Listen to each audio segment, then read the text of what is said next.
Mesdames, Messieurs, merci pour votre fidélité qui nous honore. Manège du savoir de rôle son tapis rouge ce jour à un jeune dynamique, à un patriote, Serge Espoir Matomba. Bonjour Serge Espoir. Bonjour. Et surtout bienvenue à Manège du savoir.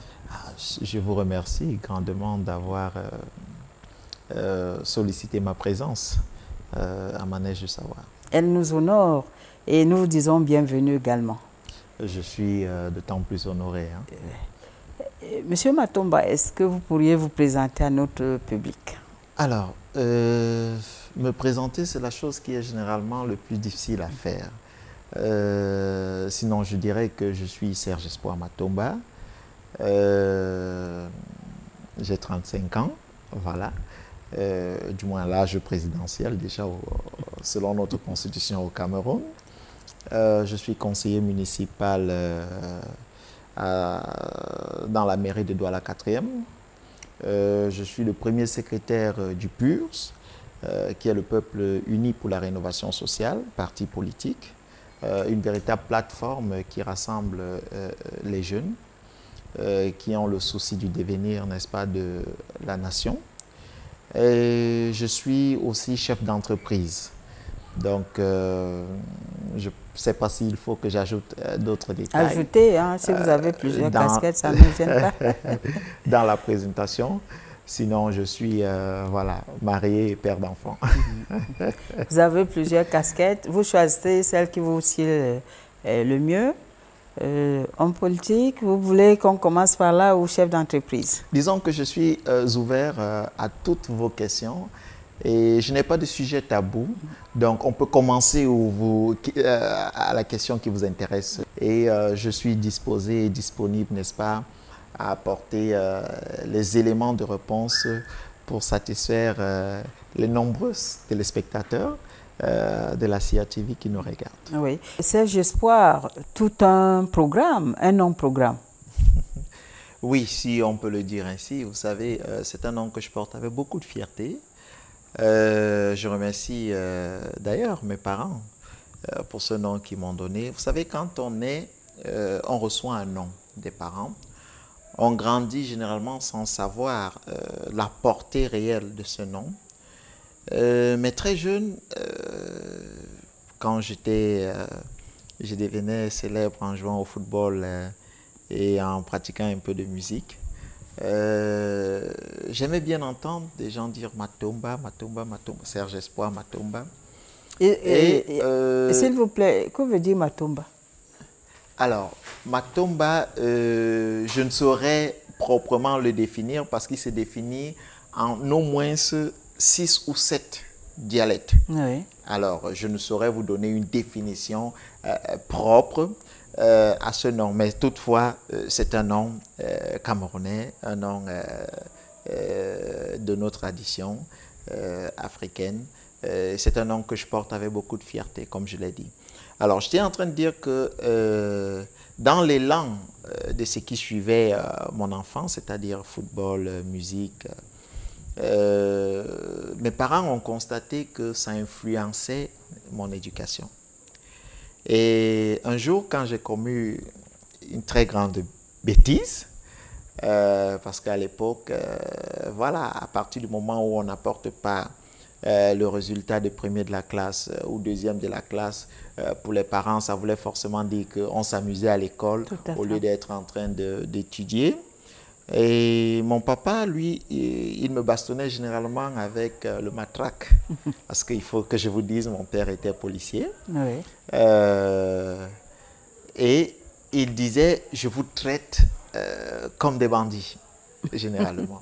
Oui, mais c'était une très bonne éducation parce qu'il réussissait, il nous ramenait sur le pas à chaque moment. Et on avait toujours l'impression, en commettant une bêtise, que au moment de recevoir le matraque, ce sera très lourd, alors on évitait. Mais j'ai commis une bêtise très grave cette fois-là, et je m'attendais à prendre beaucoup de coups de matraque. Ouais. À ma grande surprise, mon papa il m'a d'abord laissé dormir cette nuit-là. J'ai essayé de plier un peu des choses en me disant que si je trouve l'occasion, je sors de la porte, je vais fuir de la maison. Parce que les coups de matraque, je ne voulais pas les prendre. Alors à 5 heures du matin, ma maman vient me réveiller. Elle me dit, ton papa a besoin de toi. Là, je savais que c'était mon jour de... la saga des matraques. Le jour de la mort. J'entre, il me dit, assieds-toi là, mon fils. Je m'assois sur le lit, tout près de lui. Il me dit, tu sais pourquoi je t'ai nommé Serge Espoir Matomba? Je reste tranquille. Il dit, tu sais pourquoi je t'ai donné le nom de Espoir? Encore là, je reste tranquille. Il me dit, je voudrais t'amener à réfléchir. Et réfléchir. Mais je vais te dire une seule chose, mon fils. Tu es un garçon très intelligent. Mais je découvre malheureusement que tu n'utilises pas ton intelligence pour toi.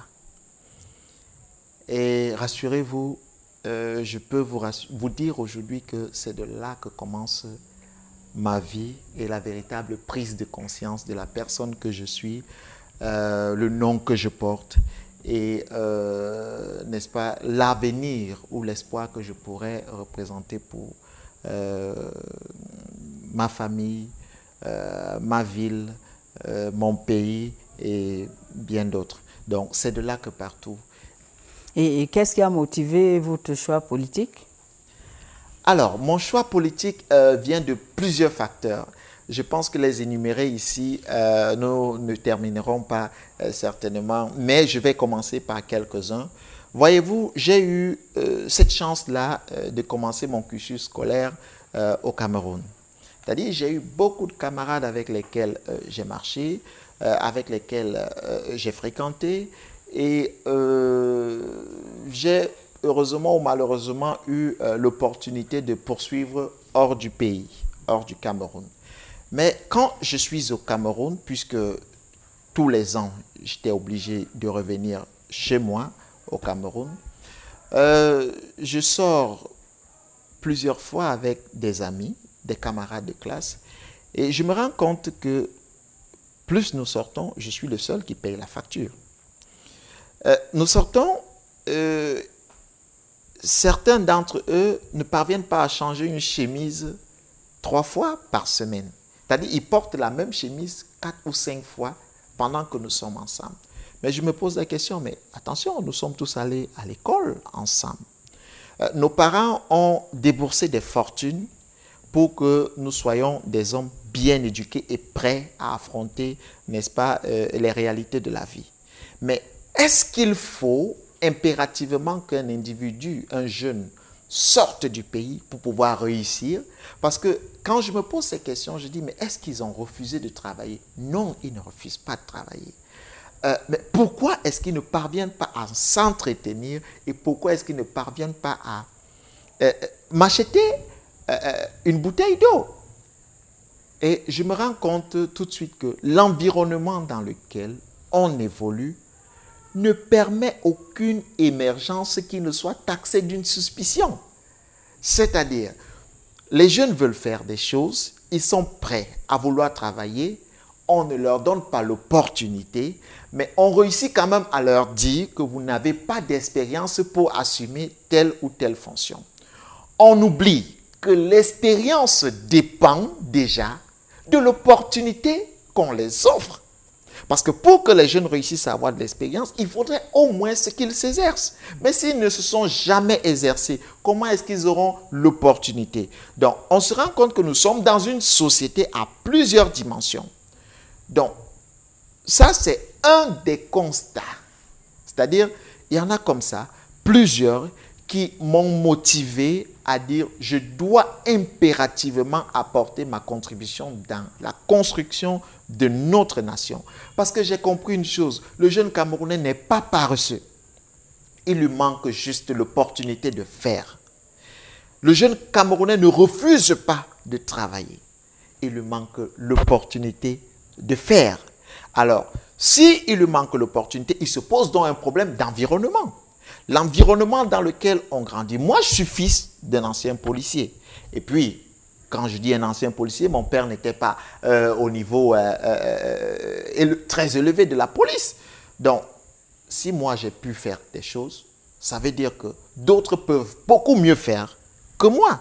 Ce n'est pas le simple fait d'avoir cru en moi qui me permet, n'est-ce pas, de développer autant de choses. C'est aussi le fait d'avoir pu prospérer dans un environnement qui m'a donné l'opportunité de réussir. Donc, si aujourd'hui nous pouvons créer cet environnement, je crois personnellement que les jeunes au Cameroun seront des modèles dans le monde entier.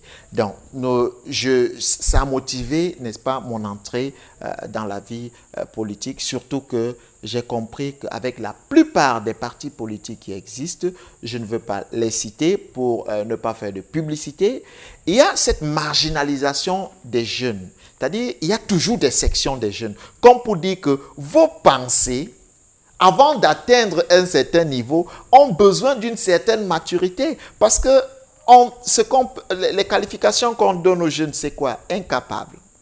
C'est-à-dire, on veut dire qu'il ne peut pas assumer un foyer, il ne peut pas diriger une entreprise, il ne peut pas diriger un ministère, il ne peut pas diriger une nation.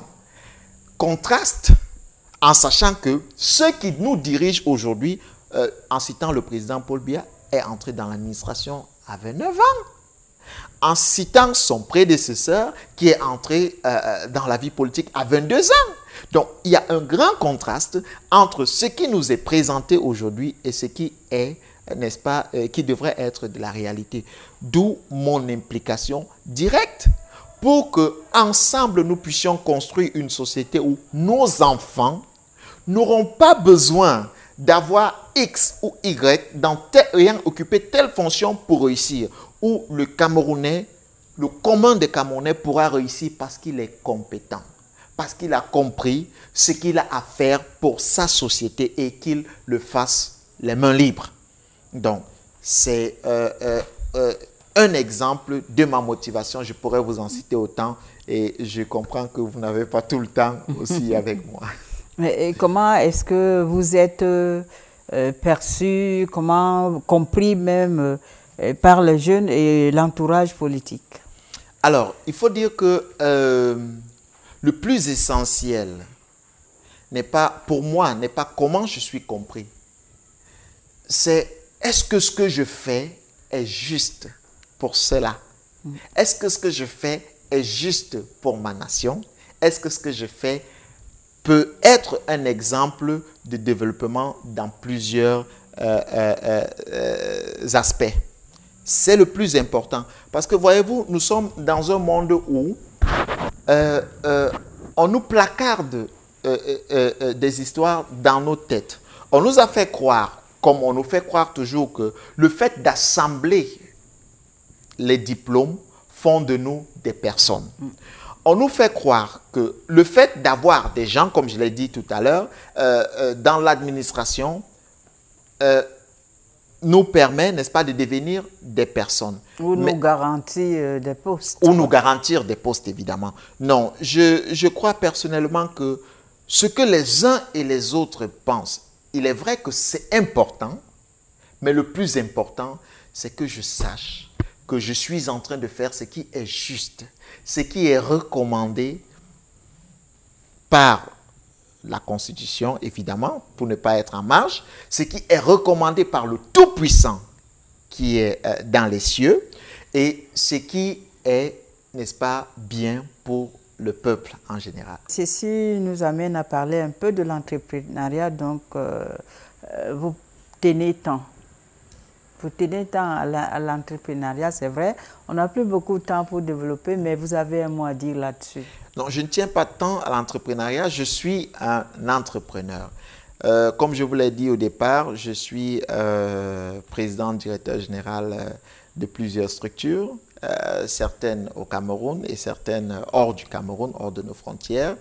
Mais je voudrais dire que l'entrepreneuriat, le travail en entreprise pour moi, comme ceux qui travaillent avec moi vont vous le dire, ce n'est pas le fait pour moi de grandir parce que je suis, n'est-ce pas, président directeur général d'entreprise. C'est le fait de donner la possibilité à tous ceux-là qui, d'une façon ou d'une autre, travaillent dans ces différentes entreprises de grandir. Je m'explique en ces termes.